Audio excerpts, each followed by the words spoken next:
Assalamualaikum warahmatullahi wabarakatuh. Saya Arif Nur Rahman dengan NPM 5201711 akan menjelaskan tentang hubungan 7 tradisi komunikasi terhadap fenomena. Yang pertama adalah contoh fenomena orasi saat demo. Di sini orator mewakili para pendemo untuk menyampaikan pendapat. Orator harus pandai berbicara agar seorang komunikan dapat terbujuk. Nah, dari fenomena tersebut masuk ke dalam teori retorika. Teori retorika tersendiri masuk ke dalam kelompok publik. Kelompok publik tersendiri masuk ke dalam cakupan publik. Cakupan publik termasuk dalam tradisi retorika. Tradisi retorika sendiri memiliki 3 cakupan, yaitu cakupan publik, cakupan intrapersonal, dan cakupan massa.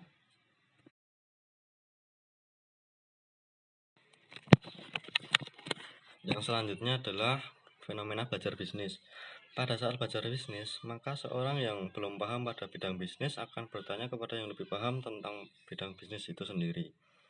Dari fenomena itu termasuk dalam teori penetrasi sosial, di mana pengungkapan diri seorang dari suatu hubungan yang dangkal menjadi hubungan yang lebih dekat.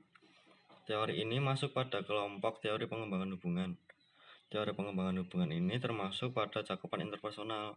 Cakupan interpersonal memiliki 2 kelompok teori, yaitu teori pengembangan hubungan dan kelompok teori diri dan pesan. Cakupan interpersonal ini masuk dalam tradisi fenomenologi. Yang selanjutnya adalah contoh fenomena gestur tubuh. Pada saat lawan bicara kita sedang asik ngobrol dengan kita, ia mengarahkan lututnya ke arah kita.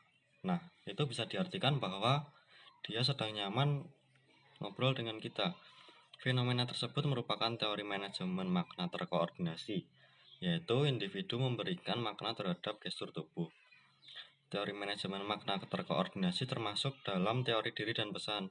Kelompok ini termasuk ke dalam cakupan interpersonal. Cakupan interpersonal memiliki 2 kelompok teori, yaitu kelompok diri dan pesan dan teori pengembangan hubungan.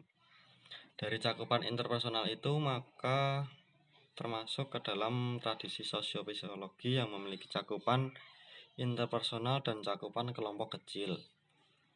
Yang selanjutnya adalah fenomena tradisi Jawa, di mana ada gerobak Maulid Nabi yang dilaksanakan pada tanggal 1 Muharram atau tahun baru Islam.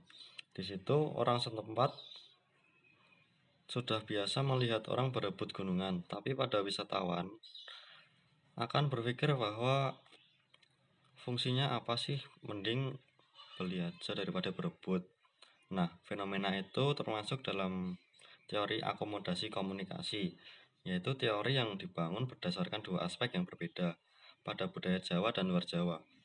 Teori ini masuk ke dalam kelompok teori budaya, yang mana teori ini masuk ke dalam cakupan budaya.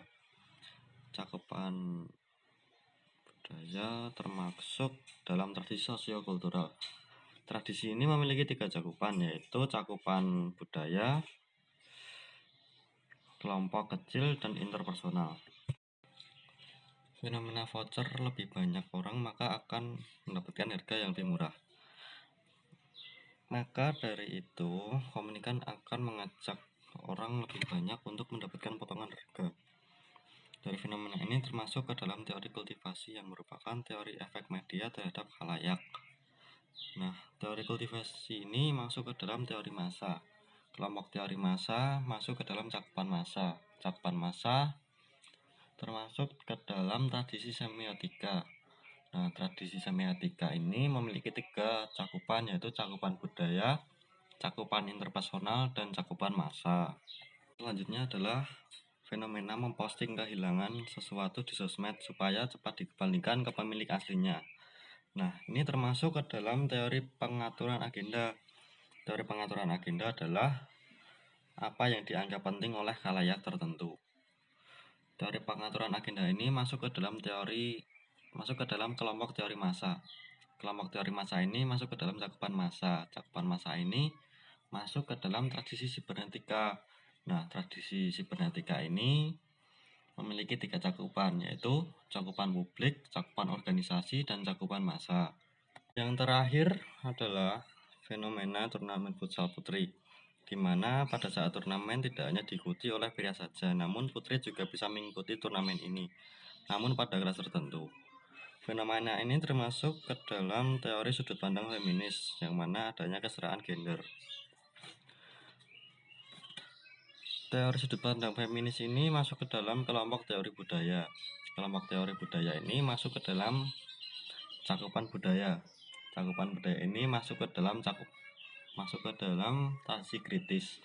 Nah, tradisi kritis ini memiliki 6 cakupan, yaitu cakupan interpersonal, cakupan kelompok kecil, cakupan budaya, cakupan publik, cakupan organisasi, dan cakupan massa.